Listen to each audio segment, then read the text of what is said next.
Hello and welcome to online data for study one inspired for learning. दोस्तों स्वागत है आप सभी का। इस वीडियो में हम बात करने वाले हैं कई बड़ी और लेटेस्ट अपडेट के बारे में। तो चलिए दोस्तों वीडियो शुरू करते हैं। शुरुआत करेंगे कई बड़ी और लेटेस्ट अपडेट के साथ जो कि संबंधित है यूपी टीजीटी पीजीटी को लेकर गुड न्यूज़ के बारे में। उत्तर प्रदेश में प्राइमरी सुपर टीईटी को लेकर सरकार प्लस बीएड के खिलाफ बीटीसी फिर से सुप्रीम कोर्ट गई है और इसके बारे में हम एक बार फिर से बात करें प्राइमरी और टीजीटी पीजीटी को लेकर। उससे पहले आप वीडियो को लाइक कर दें और शेयर कर दें, चैनल को सब्सक्राइब करके बेल आइकन को दबा लें जिससे कि आपको रियल ऑथेंटिक जानकारी ऑनलाइन अड्डा फॉर स्टडी यूट्यूब चैनल से मिलती रहे। शुरुआत करेंगे सबसे पहली अपडेट को लेकर। जैसा कि दोस्तों आप जानते हैं कि उत्तर प्रदेश के अंदर टीजीटी पीजीटी हो या प्राइमरी हो या फिर जूनियर जिसमें सीधी भर्ती नहीं होती है, इन तमाम टीचर्स के जो पद हैं वो लगातार प्रदेश के अंदर खाली हैं और बड़ी संख्या में खाली हैं। एक होता है कि पद खाली हैं 50, 60, 70, 100, 1000, लेकिन एक होता है कि बड़ी संख्या में टीचर्स के पद खाली होना, जहां पर टीचर्स की जो व्यवस्था है पूरे तरीके से ठप हो जाना। और ऐसा आपको देखने के लिए मिलता है उत्तर प्रदेश के अलग अलग जिलों के अंदर। उत्तर प्रदेश के अंदर अगर बात की जाए प्राथमिक से लेकर उच्च शिक्षण संस्थानों तक टीचर्स की जो कमी है वो देखने के लिए मिलती है। ऐसा आप सभी के सामने है। यहाँ पे हम बात करें प्राइमरी को लेकर टीजीटी पीजीटी या जूनियर के बारे में, तो बड़ी संख्या में टीचर्स के पद खाली हैं। और एक बात ये भी है कि आज है विश्व शिक्षक दिवस। आप सभी भावी शिक्षकों को ढेर सारी शुभकामनाएं। उम्मीद है कि आने वाला समय आप सभी को एक शिक्षक बनाकर लाएगा। 5 अक्टूबर को विश्व शिक्षक दिवस के रूप में मनाया जाता है। इस साल अगर बात की जाए तो शिक्षक दिवस की थीम शिक्षकों की कमी दूर करने के लिए है। वैश्विक अनिवार्यता रखा गया है। जिले की बात की जाए तो प्राथमिक से लेकर उच्च शिक्षक संस्थानों तक यहाँ पे जो टीचर्स की कमी है वो देखने के लिए मिल रही है। प्राइमरी व उच्च प्राथमिक के कई ऐसे स्कूल हैं जहां पर छात्र कम होने की वजह से आवश्यकता से अधिक शिक्षक तैनात हैं। तो दूसरी तरफ अगर बात की जाए करीब 1.5 दर्जन स्कूल एकल शिक्षक के भरोसे चल रहे हैं, यानी कि एक ही शिक्षक मौजूद है।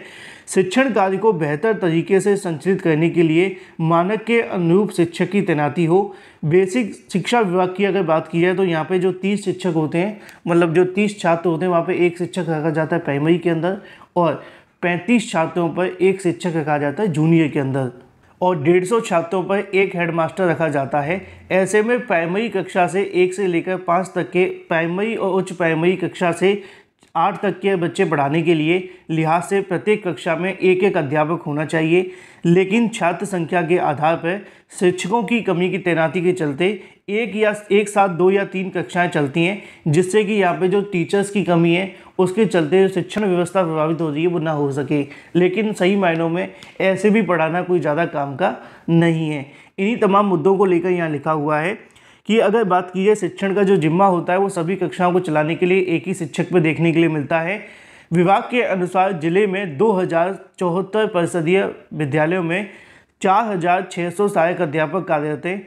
ऐसे में यहाँ पे पढ़ाने के लिए लगभग 1400 अध्यापकों की कमी है। यानी कि अगर बात की जाए एक ही ज़िले के अंदर तो वो लगभग 1400 पद है और उत्तर प्रदेश में तो 75 ज़िले हैं। आप मल्टीप्लाई करेंगे तो इससे भी ज़्यादा आपको आंकड़ा देखने के लिए मिलेगा, क्योंकि कई ज़िलों में 2000 या 2500 से भी ज़्यादा टीचर्स के पद खाली हैं। फिलहाल अगर बात की जाए माध्यमिक को लेकर यानी कि टीजीटी पीजीटी के बारे में, तो लिखा हुआ है कि माध्यमिक में 600 अध्यापकों की आवश्यकता है। माध्यमिक शिक्षा के स्कूलों में तकरीबन 600 अध्यापकों की आवश्यकता है। DIOS कार्यालय के अनुसार जिले में 23 राजकीय इंटर कॉलेज की स्थिति में इनमें से तैनाती संतोषजनक है, जबकि सहायता प्राप्त माध्यमिक विद्यालयों की अगर बात की जाए तो जिले में 70 हैं जहां शिक्षकों के लगभग 600 से ज़्यादा जो टीचर्स के पद हैं वो खाली पड़े हुए हैं। इसी तरीके से अगर बात की जाए प्रवक्ता के बारे में, क्योंकि यहाँ बात की गई है प्राइमरी से लेकर उच्च शिक्षण संस्थानों तक, यानी कि सभी संस्थानों में प्रवेश में कितने पद खाली हैं प्रदेश के अंदर, उसका आंकड़ा टीजीटी पीजीटी प्राइमरी और इसके अलावा यहाँ पे जो आपके असिस्टेंट प्रोफेसर या जो प्रवक्ता होते हैं उनका भी आंकड़ा लिखा हुआ है। लेकिन वहीं दूसरी तरफ बात की जाए अपनी अगली अपडेट के बारे में, जो कि संबंधित है उत्तर प्रदेश में नई प्राइमरी शिक्षक भर्ती को लेकर, यानी कि सुपर टीईटी के बारे में। लिखा हुआ है कि 5 अक्टूबर तक मांग पूरी नहीं, धरना लगातार जारी। यानी कि आज आप सभी के सामने देखने के लिए मिलता है कि जो DLED BTC करने वाले अभ्यर्थी हैं उनके माध्यम से प्रदेश में लगातार धरना प्रदर्शन जारी है, जिसकी जानकारी आप सभी को यहाँ पे भी देखने के लिए मिलेगी। 3 दिन से DLED अभ्यर्थी धरना प्रदर्शन कर रहे हैं। 5 अक्टूबर तक चलेगा। प्राथमिक भर्ती को लेकर बुधवार को भी पत्थर गिरजाघर पर धरना प्रदर्शन देखने के लिए मिलता है। इसी के संबंध में यहाँ पे भी आपको जानकारी देखने के लिए मिलेगी कि तीसरे दिन भी नई प्राइमरी शिक्षक भर्ती को लेकर धरना प्रदर्शन जारी रहा और ये धरना प्रदर्शन आज भी जारी रहेगा। नई प्राइमरी शिक्षक भर्ती की मांग को लेकर। देखना ये होगा कि सरकार पर इसका क्या इम्पैक्ट पड़ता है, क्योंकि सरकार अभी भी नई प्राइमरी शिक्षक भर्ती को लेकर ज़्यादा कुछ बोलने के लिए तैयार नहीं है, चाहे प्रदेश के अंदर कितने भी पद खाली क्यों ना हो। इसी के साथ अगर बात कर ली जाए अपनी अगली अपडेट के बारे में, जो कि संबंधित है यूपी टीजीटी पीजीटी के लिए खुशखबरी के बारे में, तो यहाँ पे आप सभी को जानकारी देखने के लिए मिलेगा। जुटाई रिक्त पदों की जानकारी, टीजीटी पीजीटी में मांगी द्वितीय काउंसलिंग। टीजीटी पीजीटी 2021 इसके अलावा 2016 के अभ्यर्थियों के लिए खुशखबरी है। असल में मामला ये है कि जो टीजीटी पीजीटी में हाल ही में दोबारा से काउंसलिंग करवाई गई थी वेटिंग लिस्ट पदों के लिए, उन पदों पर अभ्यर्थियों के माध्यम से यह मांग की गई थी कि जो टीजीटी पीजीटी के पद हैं उनकी दोबारा से जानकारी मांगी जाए और उसके अनुसार यहाँ पर इन पदों के लिए दोबारा से काउंसलिंग करवाई जाए। इन्हीं तमाम मुद्दों को लेकर टीजीटी पीजीटी पर अभ्यर्थियों के माध्यम से मांग की जा रही थी कि रिक्त पदों का डाटा जुटाया जाए। अच्छी खबर यह है कि रिक्त पदों का डाटा मिल रहा है और अब अभ्यर्थियों के माध्यम से दोबारा से काउंसलिंग कराए जाने की मांग की जा रही है टीजीटी पीजीटी के अंदर। यानी कि टीजीटी पीजीटी में कुछ नंबरों से चयनित न हो पाने वाले अभ्यर्थियों के लिए फिर से खुशखबरी देखने के लिए मिलेगी, जहां पर रिक्त पदों का डाटा फिर से मांगा गया है और रिक्त पदों का डाटा मिल भी गया है। जैसे ही डाटा मिलने के बाद में आगे की कार्रवाई शुरू होती है, फिर दोबारा से यहाँ से चयन सूची जारी होगी और आपकी काउंसलिंग देखने के लिए मिलेगी। तो एक बार फिर से कम नंबरों से चयनित न हो पाने वाले अभ्यर्थियों के लिए खुशखबरी है। बात कर लेते हैं अपनी अगली अपडेट के बारे में, जो कि संबंधित है सरकार प्लस बीएड के खिलाफ बीटीसी अभ्यर्थी फिर से सुप्रीम कोर्ट चले गए। जिनको जानकारी नहीं है मैं उनको बता दूं, बीएड वर्सेस बीटीसी मामले को लेकर लगातार याचिकाएं सुप्रीम कोर्ट ऑफ इंडिया में दाखिल की जा रही हैं।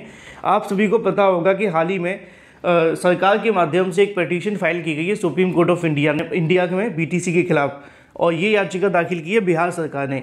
बिहार सरकार ने बीएड के पक्ष में सुप्रीम कोर्ट में एक याचिका दाखिल की कि बीएड करने वाले अभ्यर्थी को नियुक्ति दे दी जाए, लेकिन बीटीसी नहीं चाहते हैं कि उनको नियुक्ति दी जाए। इन्हीं तमाम मांगों को लेकर बिहार में बीटीसी करने वाले अभ्यर्थियों के माध्यम से एक आईए डाल दी गई है, जैसा कि आपको यहाँ पर देखने के लिए मिलेगा। आईए का मतलब होता है इंटरपिटिशन, जो पिटीशन होती है, एप्लीकेशन होती है, उसको यहाँ दाखिल कर दिया गया है, जिसकी जानकारी आपको यहाँ देखने के लिए मिलेगी। 3/10/2023 की तारीख में यहाँ पे इसको दाखिल किया गया है और यहाँ पे आप सभी के सामने ये भी देखने के लिए मिल जाएगा वकालतनामा जो कि जारी किया गया है बिहार सरकार के खिलाफ। अब इस मामले पर आपको सुनवाई देखने के लिए मिलेगी 9 अक्टूबर 2023 को। देखना ये होगा कि 9 अक्टूबर को इस मामले पर क्या होता है, कौन सी तारीख मिलती है कौन सी नहीं। लेकिन मुद्दे की बात यह है कि अब बीटीसी करने वाले अभ्यर्थी भी सरकार और बीएड के खिलाफ सुप्रीम कोर्ट चले गए हैं। चलिए बात कर लेते हैं 69,000 शिक्षक भर्ती को लेकर बीएड बाहर के संबंध में। 69,000 शिक्षक भर्ती में आकाश पटेल की याचिका में 4 साल बाद सुनवाई होने जा रही है। इसको लेकर कल देर शाम को मैंने एक डिटेल वीडियो भी अपलोड किया था, जिन्होंने नहीं देखा है वो जाकर देख सकते हैं। उसमें मैंने आपको पूरी जानकारी दी है 69,000 के बारे में। अब इस मामले पर 69,000 से बीएड को बाहर करने संबंधित याचिका पर आज इस मामले पर सुनवाई देखने के लिए मिलेगी और जो भी अपडेट रहेगी मैं आप सभी को देर शाम तक वीडियो के माध्यम से दे दूंगा। Thank you for watching this video.